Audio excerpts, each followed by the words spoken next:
Bonjour à tous et bienvenue aujourd'hui pour une nouvelle vidéo. Donc, la vidéo précédente, on s'en est arrêté au poulinage. Le poulain donc, venait de naître et on reprend à cette étape.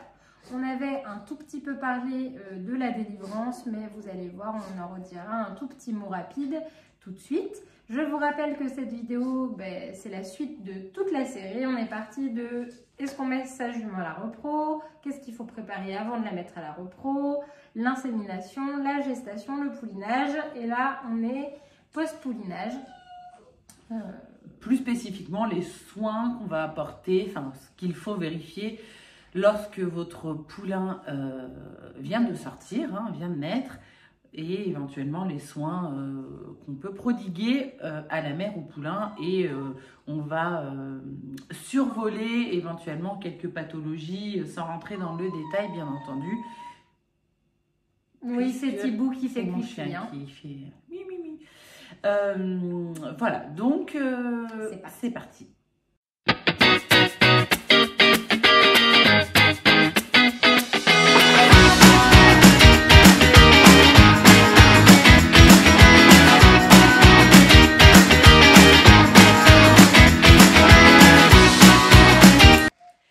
Alors, notre poulain vient de voir le jour. Enfin, la nuit, en général, d'ailleurs. Oui, souvent la nuit, 95%, je dirais. Je n'ai pas les chiffres, mais très souvent la nuit quand même. Ça nous arrive d'en avoir en plein jour, mais en général, c'est qu'elles ont vraiment tout fait pour ne pas le sortir. Souvent, c'est des juments soit qui stressent un peu et c'est le premier. Elles retiennent, et puis elles ne peuvent plus. Soit après, ça arrive qu'il y en a qui le fassent en plein jour. Mais voilà, c'est quand même une très très grosse majorité. La nuit, pourquoi? Me dirais-je vous? Me dirais-je vous. Pourquoi la nuit? Pourquoi la nuit? Eh bien, pourquoi la nuit? Eh bien, pour pas se faire bouffer. Parce que les chevaux, c'est un garde-manger sur pattes un peu, et donc dans la nature. Et ils se font chasser par des prédateurs. Et bon, les petits poulains arrivent à assez vite se lever et déguerpir, ce qu'on appelle entre parenthèses une espèce donc nidifuge. Ça veut dire qu'il n'y a pas des petits qui sont vulnérables et qui doivent être gardés dans un nid, mais au contraire qu'ils sont déjà aptes à se débrouiller un peu tout seuls. Mais c'est plus simple pour échapper aux prédateurs de naître la nuit et d'être capable de galoper quand il fera jour. Pour nous, espèces domestiquées, maintenant il n'y a plus trop de sujets de prédation et tout ça. Néanmoins, c'est resté comme ça. Voilà. L'évolution n'a pas encore atteint, ça reste un instinct primaire, et oui. Donc quand notre poulain naît, la première chose, c'est que la mère en général va le renifler, éventuellement le lécher, faire des petits... Ça en général, quand elles font des bruits comme ça, c'est plutôt bon signe. C'est qu'elle s'y intéresse en tout cas. C'est qu'elle s'y intéresse. Et nous, on aime bien. Quand on voit ça, on se dit, bon, c'est quand même bien parti. En général, une mère qui s'intéresse à son poulain va se laisser... Ça veut dire qu'elle va pas essayer de le cartonner en tout cas. Voilà. Bon, tout est possible, mais c'est quand même un premier bon signe.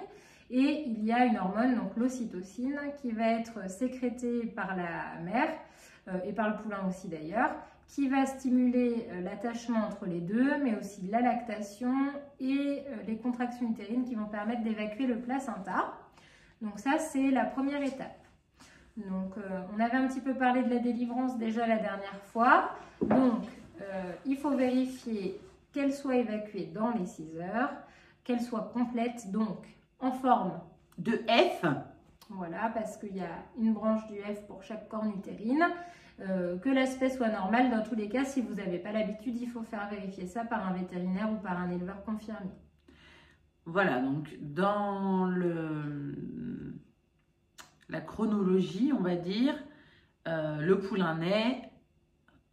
En général, il va se lever, téter, et ensuite la jument va délivrer, puisqu'en général, le fait que le poulain tète va stimuler l'ocytocine et donc les contractions utérines pour expulser la délivrance. Bien entendu, c'est majoritairement comme ça, mais il n'y a pas de règle. Il y a des juments qui poulinent, qui vont délivrer avant que le poulain se lève. Voilà. Dans l'idée, on aime bien que le poulain soit levé dans les 2 heures et que la délivrance soit faite dans les 6. Enfin, que le poulain ait tété dans les 2 heures, soit mis debout et tété, et que la délivrance soit expulsée dans les 6 heures. Ça, c'est dans le meilleur des mondes, mais c'est vrai que souvent, voilà. En général, nous, les poulains, on observe plutôt qu'ils sont debout dans les 30 minutes, 30 minutes, 1 heure. Des fois, ceux qui mettent vraiment du mal à atterrir, ils peuvent aller jouer, pousser jusqu'à 1 heure, 1 heure et demie. Mais c'est vrai qu'en général, quand ils sont vigoureux, plus les femelles que les mâles, hein, ça, on l'a quand même bien remarqué, que souvent les femelles sont plus dégourdies que les mâles. Pourquoi est-ce que... déjà, est-ce que c'est vérifié à grande échelle? J'en sais rien, mais en tout cas, nous, c'est clair que c'est sur notre effectif. Oui, et puis pour en parler avec d'autres éleveurs, on sait en général qu'on en parle entre nous, les filles sont souvent quand même plus dégourdies que les mâles. Voilà. Pourquoi? Est-ce que c'est parce que ils ont une inclinaison du bassin qui est un peu différente et qu'ils arrivent moins bien à se lever? Il n'y a rien de prouvé scientifiquement, donc on ne va pas s'étaler là-dessus. C'est juste, on ne sait pas. Nous, ça nous fait rigoler. Voilà, donc en général, le poulain sort. Il se renifle. Là, il faut savoir que quand le poulain sort et qu'il est au sol, encore dans la poche, bien entendu, on a enlevé la poche des naseaux, des voies de respiratoires pour pas qu'il s'étouffe. Hein. On en avait parlé dans la vidéo d'avant. Il est encore attaché à sa mère par le cordon. Donc, il est encore relié à la délivrance. Il y a encore des échanges avec la délivrance. Donc, il ne faut pas presser. C'est-à-dire qu'on les laisse coucher si la mère elle a besoin de reprendre ses esprits. Il y a des juments qui restent 1 demi-heure couchées. Nous, ça nous arrive souvent d'avoir des poulains qui sont debout avant que les mères se relèvent. Souvent, plus sur les juments qui ont déjà eu des poulains, où elles s'inquiètent moins quand ils se relèvent parce qu'elles connaissent déjà. Parce que c'est vrai que souvent, les primipares, quand elles voient que le poulain commence à se lever, elles se lèvent vite parce qu'après, elles le protègent. Et il y a tout ça qui rentre en jeu.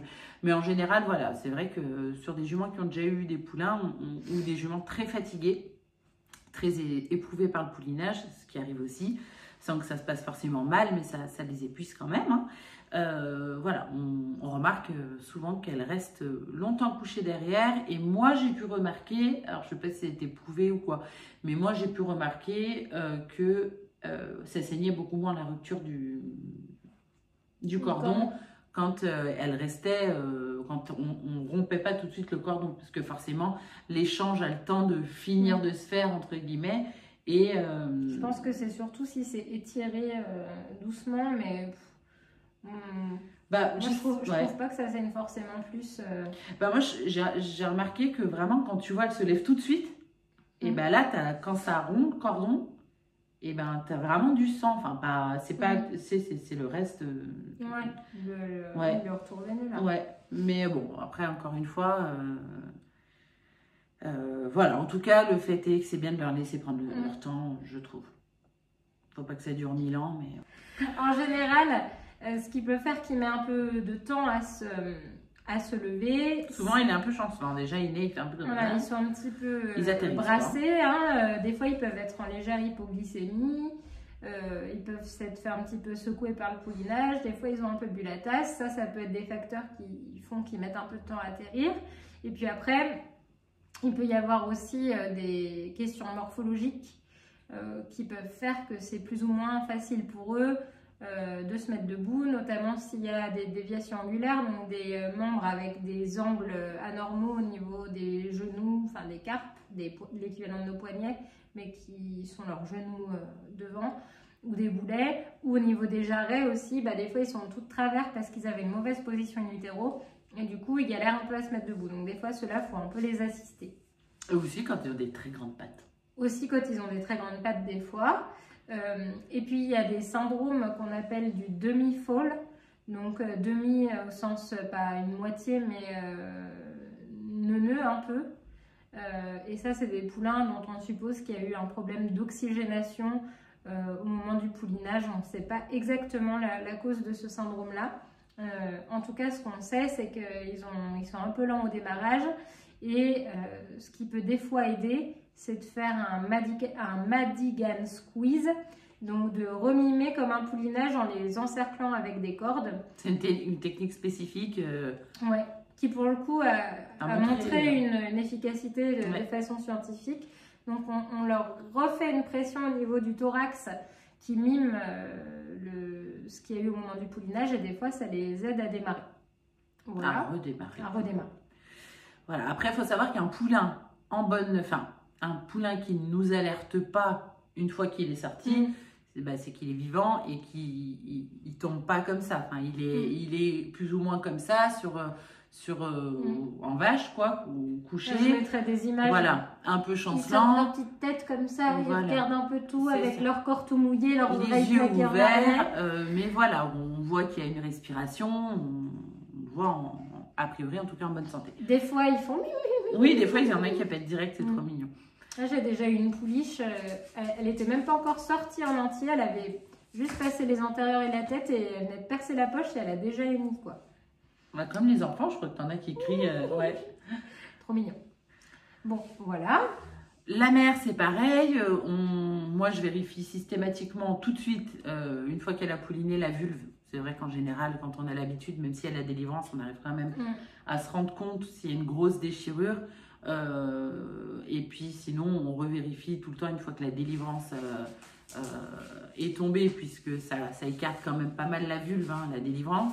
Donc, une fois que la délivrance est tombée, on voit mieux la vulve et là, on peut vraiment se rendre compte de s'il y a eu beaucoup de dégâts ou pas, sachant que le vétérinaire ne viendra pas forcément suturer en fonction faut attendre des dégâts.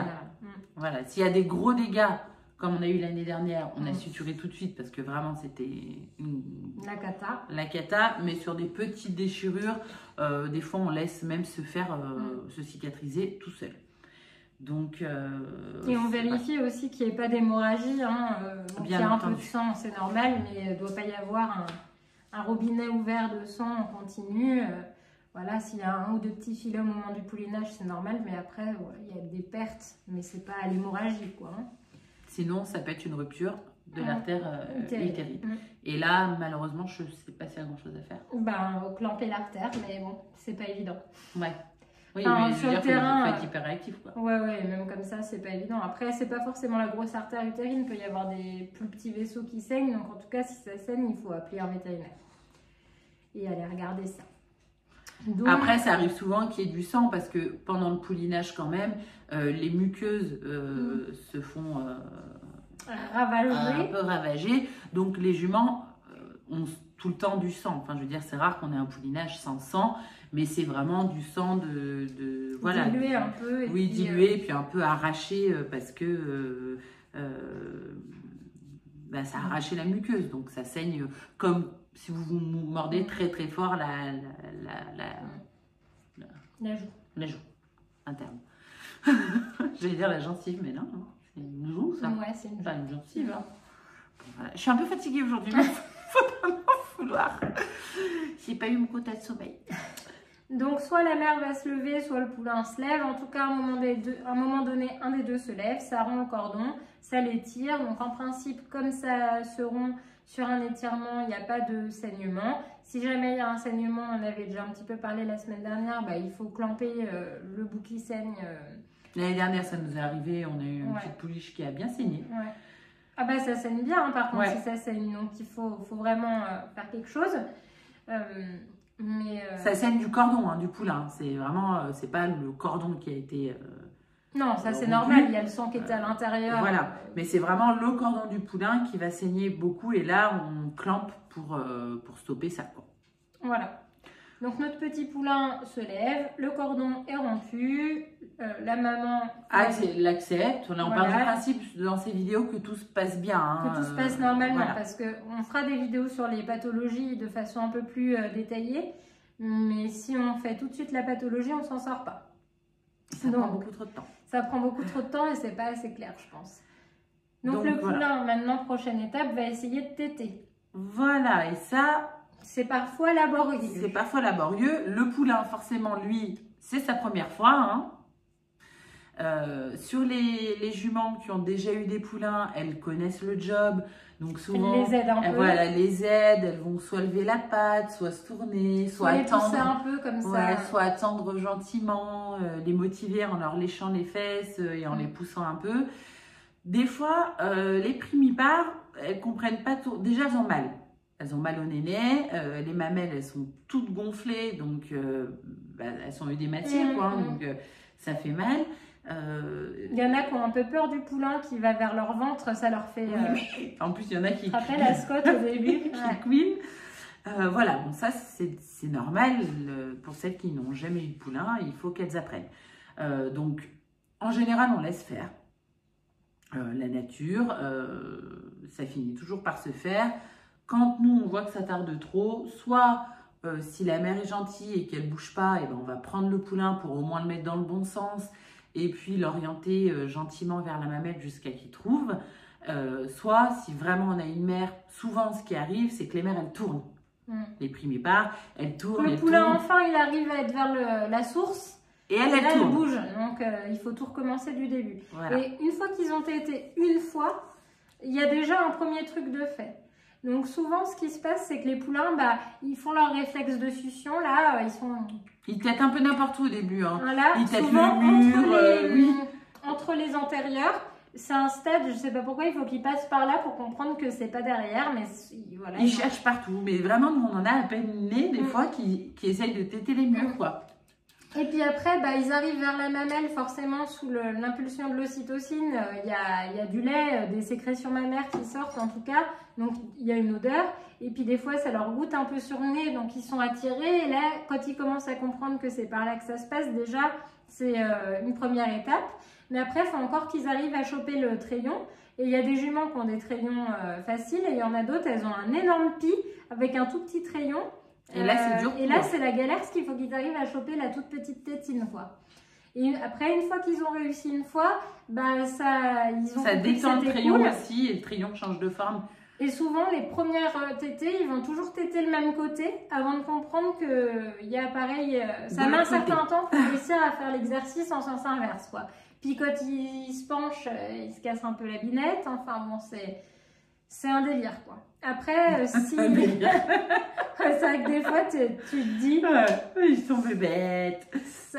Ouais, quand il est 3 h du mat, des fois, c'est un peu long. Ouais. Mais bon, c'est quand même important de surveiller. Là, c'est pas le moment de retourner trop se coucher parce que tant qu'on n'est pas sûr qu'ils n'ont pas pris le colostrum, comme on l'expliquait la fois dernière, on n'est pas tranquille parce que sans colostrum, il n'y a pas d'immunité.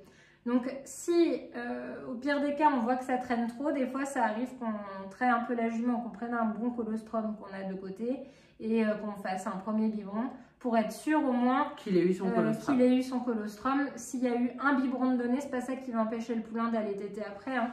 Mais comme expliquait, comme l'a mentionné Marine avant, il y a des poulains, ils mettent un peu de temps à téter, ils tombent en hypoglycémie. Donc, du coup, ils se recouchent.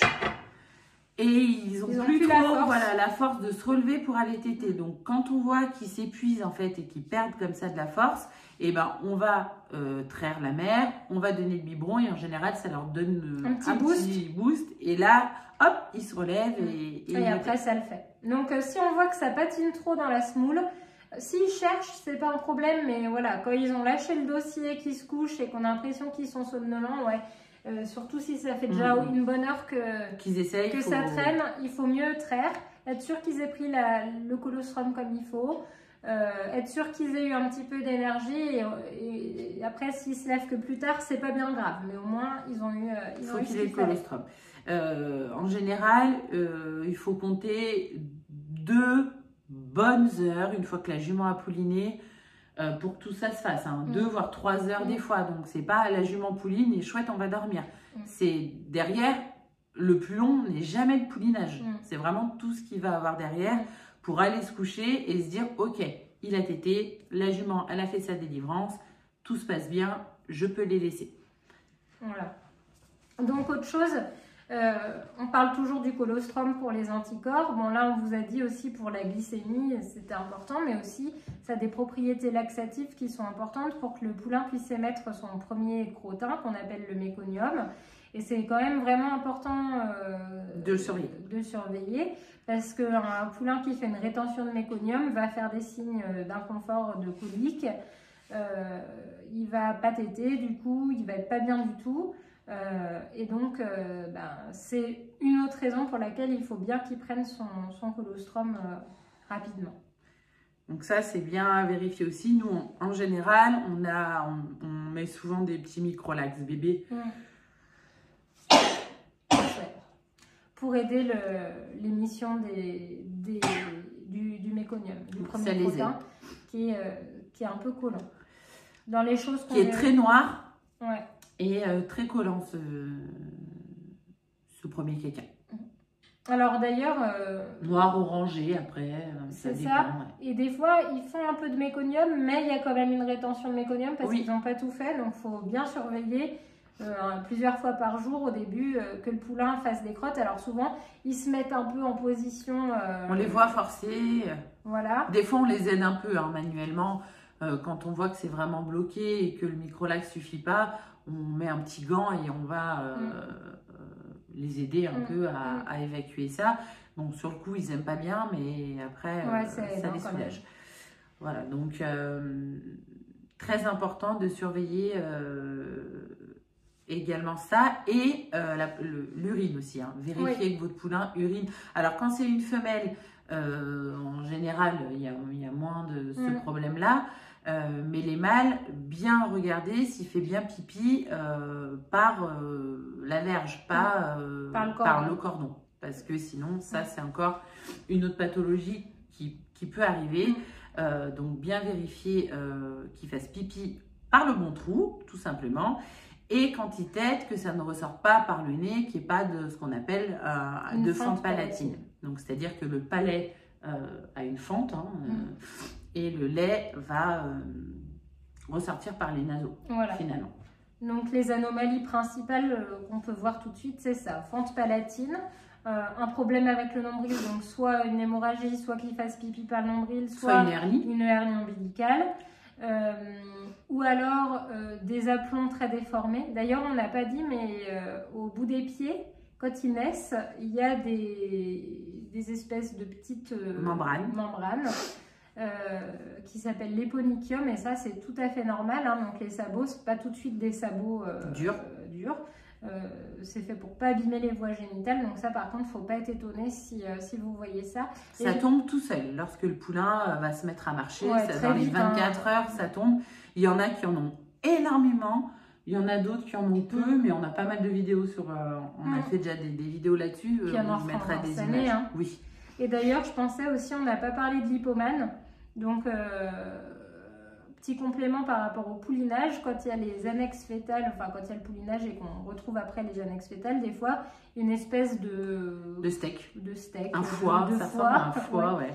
Et en fait, ça s'appelle l'hypomane, c'est des concrétions qui se sont formées pendant la gestation, c'est pas grave du tout, c'est même tout à fait normal. Des agglomérats de minéraux, je crois. De débris qu'il y a dans le liquide allantoïdien, donc voilà, ça faut pas être étonné non plus si vous trouvez ça, c'est pas grave.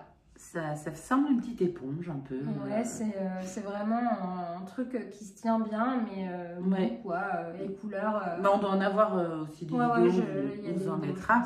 Voilà, et donc...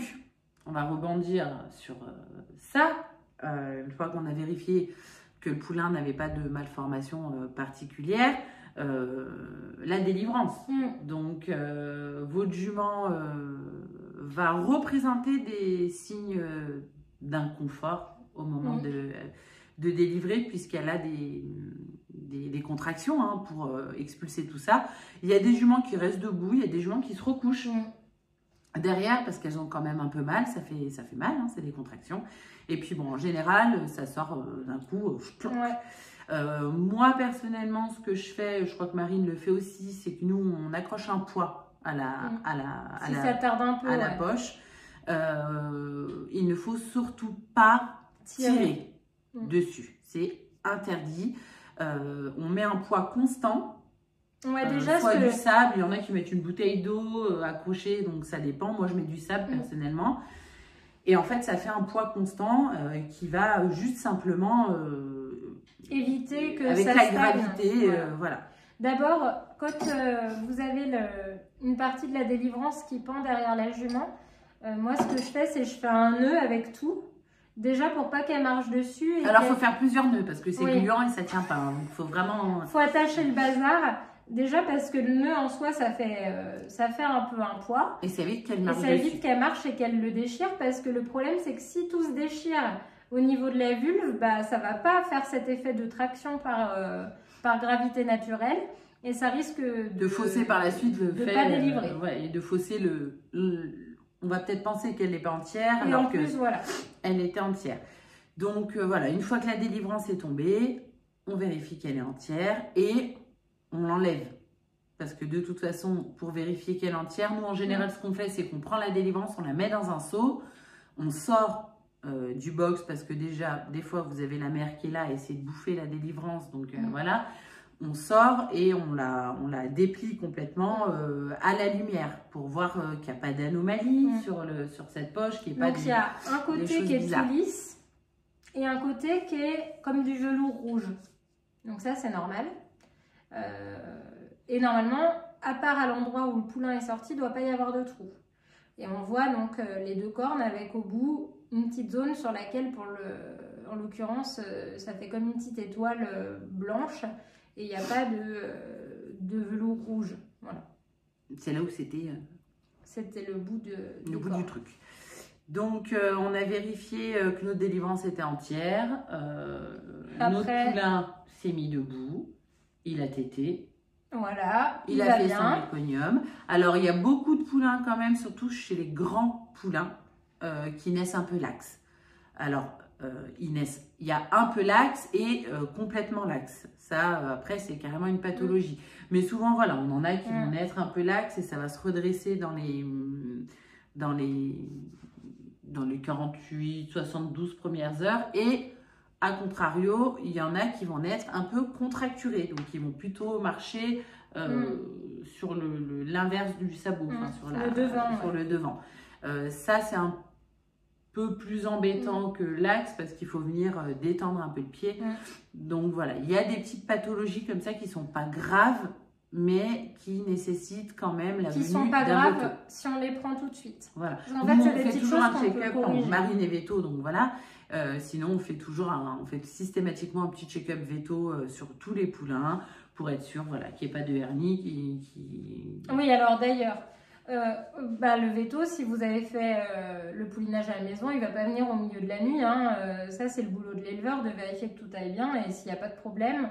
Le veto ne vient pas tout de suite. Par contre, quand ça va être le matin, moi, ce que je vous conseille, c'est d'appeler tout de suite pour que votre veto vous prévoie dans la tournée de la journée pour vérifier un certain nombre de choses. Donc, en effet, qu'il n'y ait pas de hernie. On avait parlé des hernies ombilicales, mais si c'est un petit mâle notamment, on vérifie aussi qu'il n'y ait pas de hernie inguinale, donc des intestins qui se mettent au niveau du scrotum. Parce que ça, pareil, s'il y a une petite hernie inguinale, des fois on arrive à la corriger tout de suite il y a des choses à faire éventuellement. S'il y a des problèmes de laxité ou quoi, en s'y prenant tout de suite, on peut corriger le phénomène et ça ne se verra plus du tout. Bon, bien entendu, s'il y a une fente palatine, là c'est urgent par contre parce qu'il faut que le poulain puisse s'alimenter. En général, on vérifie aussi qu'il n'y ait pas d'infection du cordon et s'il y a un doute, on peut faire une petite échographie. Alors ça ne va pas être le premier jour, mais voilà, des fois il y a des cordons qui paraissent plus ou moins jolis. Le vétérinaire va aussi vérifier qu'il n'y ait pas un souffle cardiaque parce qu'il y a des poulains qui naissent des fois avec des malformations cardiaques. Voilà. Vérifier la couleur des muqueuses, qu'il n'y ait pas un ictère qui se prépare, qu'il n'y ait pas des muqueuses trop pâles, ce genre de choses.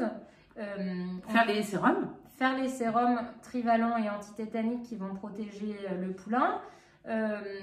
Si on souhaite aussi mettre la puce électronique et faire le génotypage, c'est vrai que nous on a tendance à le faire très vite après la naissance. Oui, comme ça c'est fait. Parce que c'est beaucoup plus facile de tenir un tout petit poulain que après. Et puis ça fait faire les papiers plus vite, des fois que c'est... Oui, et puis après... Des fois c'est bien assez long pour les recevoir. Et puis comme on prend du sang, sur certains poulains, on va en profiter pour faire le staph-fall aussi, s'il y a besoin. Donc c'est un petit test qui permet de... Si on a un doute, Nous, on le fait si on a un doute, mais on peut se permettre de le faire si on a un doute parce qu'on teste le colostrum en amont et qu'on surveille très bien s'il a pris le colostrum, mais en tout cas, permet de voir si le poulain a reçu suffisamment s'il a des anticorps qui vont bien pour sa survie. Donc, c'est un petit test qui dure, je sais pas, de 5 minutes, quoi. Oui, je sais plus exactement le avec temps, une goutte de un quart d'heure, sang, je crois, pour voilà. avoir le résultat. C'est très rapide et ça permet de savoir s'il y a assez ou pas d'immunoglobuline. Voilà. Et c'est pareil, si jamais on s'aperçoit que le test n'est pas bon, c'est encore le moment de faire un transfert de plasma et de mettre sous antibiotiques avant que le poulain déclare une septicémie, parce que voilà, là, c'est beaucoup plus galère. Compliqué. Et puis elle va aussi bien sûr checker la jument, regarder la vulve, que tout aille bien. Voilà, si la jument n'a pas délivré, elle va l'aider aussi à délivrer. Bien qu'on puisse faire des choses en amont, ça c'est pareil. Voilà, il y a plein de choses. Vérifier que la jument et le transit qui est repris, qu'on ait bien des bruits de transit dans les 4 cadrans, et puis l'éleveur... ça peut prendre quand même, sur certaines juments, 24 heures à reprendre un transit. Donc en général, quand tout va bien, que la jument a bien délivré, derrière, la première chose à regarder chez la jument, c'est qu'elle reprenne un transit. Donc nous, en général, c'est que du foin pendant 24 heures. On ne les surcharge pas en nourriture le temps qu'elle repasse un crottin. Et ensuite, on va préférer éventuellement des mâches ou en tout cas des nourritures humides et laxatives. Voilà. Pour les aider après. Mais on évite de trop les gaver en grains tout de suite après le poulinage en se disant oh, ça va leur faire plaisir. Tant que le transit n'a pas repris, le mieux c'est quand même du foin, voire du foin mouillé. Il y en a certains qui donnent. Voilà, mais pour l'aider à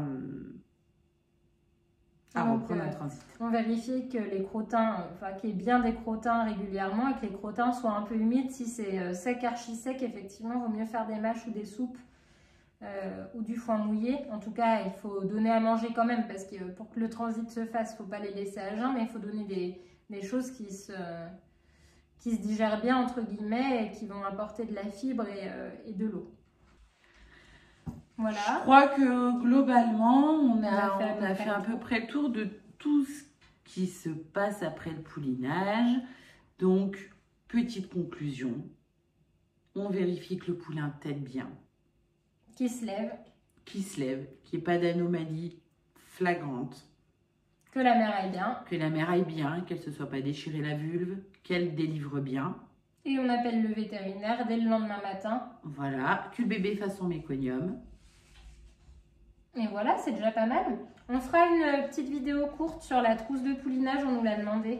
Ah oui. On en avait déjà fait, mais on en fera une. Je pense qu'on en refera une en version short et TikTok, et on en fera une en version longue. Ouais, en version on explique tout voilà. Un peu plus détaillé.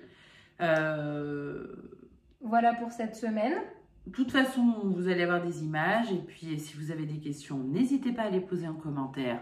On y répondra avec plaisir. Voilà. On espère que c'était clair, que ça a pu vous apprendre des choses. En tout cas, on le souhaite. N'hésitez pas à vous abonner. À nous suivre sur TikTok, à mettre des likes. Et donc, la vidéo de la semaine prochaine sera très probablement du coup sur le poulain du jour 1 au sevrage. Voilà. À bientôt. Salut.